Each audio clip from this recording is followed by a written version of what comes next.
हरे कृष्णा। नमः संस्कृताय प्रिय मित्राणि, सुप्रभातम। कैसे हैं आप सभी? आशा करती हूँ अच्छे होंगे और मैं बिल्कुल ठीक। तो आज हम लोग श्रीमद् भगवद गीता के चतुर्थ अध्याय के 21वें और 22वें नंबर के श्लोकों को पढ़ेंगे। इसके पूर्व हम लोग 20 श्लोकों तक अध्ययन कर लिए थे, जिसमें हमने जाना था कि श्री भगवान अर्जुन से कहते हैं कि जो पुरुष समस्त कर्मों में और उनके फल में आसक्ति को सर्वथा त्याग कर संसार के आश्रय से रहित हो गया है, यानी एकमात्र आश्रय परमात्मा को बना लिया है और जो परमात्मा में ही नित्य तृप्त है, वह कर्मों में भली भांति लगा हुआ होने पर भी वास्तव में कुछ भी नहीं करता है। बरतने का अर्थ होता है लगा हुआ। तो आज हम लोग 21 नंबर के श्लोकों का अध्ययन करेंगे। तो चलिए वाचन करते हैं। आप लोग भी साथ में वाचन कर सकते हैं।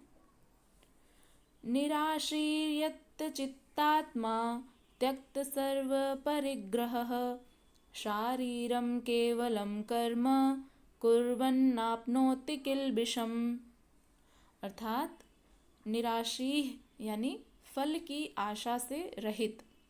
यत चित आत्मा, यत माने जिसका, चित आत्मा यानी चित्त होता है जो अंतःकरण यानी हमारा जो हृदय होता है, वह आत्मा यानी आत्मा। त्यक्त सर्व परिग्रह, त्यक्त यानी त्याग कर दिया है, सर्व परिग्रह यानी सभी भोगों की सामग्री का।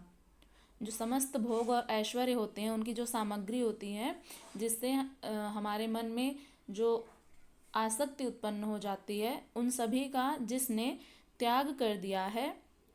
शारीरम केवलम कर्म, शारीरम यानी शरीर संबंधी, केवलम यानी केवल, कर्म अर्थात कर्म, कुर्वन आपनोति किल्बिषम, कुर्वन यानी करता हुआ, किल्बिषम यानी पाप को, आपनोति यानी प्राप्त होता है, न माने नहीं।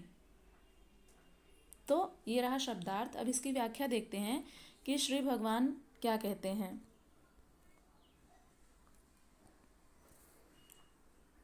वे कहते हैं कि जिसका अंतःकरण और इंद्रियों के सहित शरीर जीता हुआ है और जिसने समस्त भोगों की सामग्री का परित्याग कर दिया है, ऐसा आशा रहित पुरुष केवल शरीर संबंधी कर्म करता हुआ भी पापों को नहीं प्राप्त होता। अब इसको समझते हैं कि श्री भगवान क्या कहना चाह रहे हैं।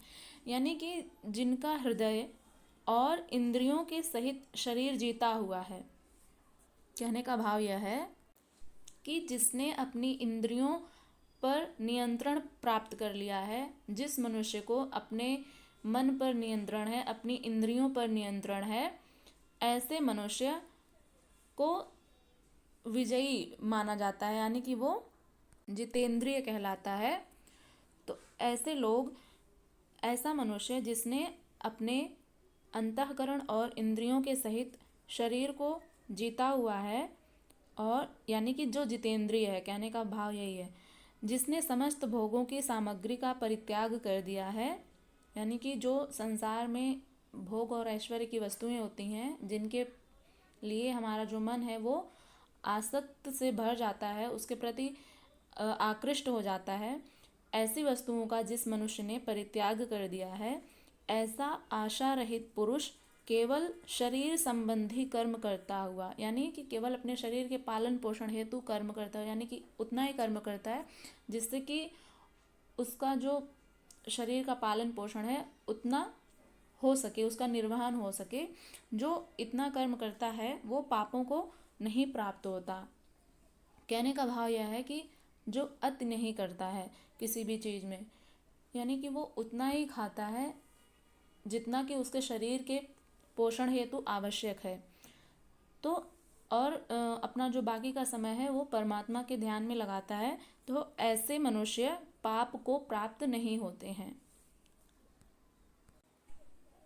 अर्थात जिसने अंतःकरण और शरीर को जीत लिया है, भोगों की संपूर्ण सामग्री जिसने त्याग दी है, ऐसे आशा रहित पुरुष का शरीर केवल कर्म करता दिखाई भर देखता है, यानी कि उसका केवल शरीर ही कर्म करता हुआ दिखाई देता है, वस्तुतः वह कुछ करता धरता नहीं है, इसलिए पाप को प्राप्त नहीं होता, वह पूर्णत्व को प्राप्त है। अभी हमने पिछले श्लोक में पढ़ा था कि जिस व्यक्ति को यह ज्ञान हो जाता है कि परमात्मा से वह भिन्न नहीं है, यानी हमारे हृदय में जो आत्मा विद्यमान है वो भी परमात्मा का ही अंश है, तो जो व्यक्ति इस बात को जान लेता है कि वो परमात्मा से भिन्न नहीं है बल्कि परमात्मा का ही अंश है, तो इस प्रकार ज्ञान होने पर वो पूर्णत्व को प्राप्त हो जाता है, इसलिए आवागमन को प्राप्त नहीं होता। आवागमन यानी कि इस संसार में आना और जाना, ये जो जन्म और मृत्यु की प्रक्रिया है, इससे वो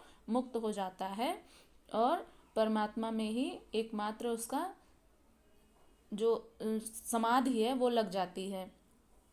अब हम लोग अगले श्लोक की तरफ बढ़ते हैं, जो गीता के चतुर्थ अध्याय का 22वां नंबर का श्लोक है। इसको पढ़ते हैं। यदृच्छलाभ संतुष्टो द्वन्द्वातीतो विमत्सरः समः सिद्धाव सिद्धौ च कृत्वापि न निबध्यते। अर्थात श्री भगवान कहते हैं कि यदृच्छ लाभ संतुष्टो, यदृच्छ यानी बिना इच्छा के, लाभ संतुष्टो यानी अपने आप होने वाले लाभ से संतुष्ट। यदृच्छ यानी कि जैसी इच्छा होती है, कहने का भाव यह है बिना इच्छा के अपने आप प्राप्त हुए पदार्थ में सदा संतुष्ट रहता है। द्वंद्वातीतो विमत्सरः, द्वंद्व अतीतो विमत्सरः यानी द्वंद्वों से अतीतो यानी परे, द्वंद्व से जो परे रहता है, यानी कि द्वंद्व कौन कौन से होते हैं, सुख दुख, ईर्ष्या द्वेष और रात दिन, ये सब जो होते हैं वो द्वंद्व होते हैं। द्वंद्व यानी कि जोड़ा, तो सुख और दुख भी द्वंद्व ही हैं, तो इन सब से अतीतो यानी परे, विमत्सरः यानी ईर्ष्या रहित, समः सिद्धाव सिद्धौ च कृत्वापि न निबध्यते। समः यानी समान, सिद्धा यानी सिद्धौ और सिद्धौ च, इसमें द्वंद्व समास हुआ है, तो सिद्धौ यानी सफलता, असिद्धौ यानी असफलता में, सिद्धा असिद्ध च कृत्वापि, च माने और, कृत्वा अपि न निबध्यते। कृत्वा यानी करके, अप माने भी, न माने नहीं, निबध्यते अर्थात बंधता है। ये रहा शब्दार्थ। अब इसकी व्याख्या देखते हैं। श्री भगवान कहते हैं कि जो मनुष्य बिना इच्छा के अपने आप प्राप्त हुए पदार्थ में सदा संतुष्ट रहता है, जिसमें ईर्ष्या का सर्वथा अभाव हो गया है, जो हर्ष शोक आदि द्वंद्वों से सर्वथा अतीत हो गया है, यानी अतीत यानी परे हो गया है, ऐसा सिद्धि और असिद्धि में सम यानी समान रहने वाला कर्मयोगी कर्म करता हुआ भी उनसे नहीं बंधता। अब किनसे नहीं बंधता है, तो द्वंद्वों से नहीं बंधता है। जो द्वंद्व होते हैं, जो सुख दुख के जो द्वंद्व हैं, ईर्ष्या द्वेष आदि, इनसे नहीं बंधता है, कर्म बंधन से मुक्त हो जाता है। अब समझते हैं इसमें जो सिद्धि और असिद्धि शब्द आया है ये क्या है।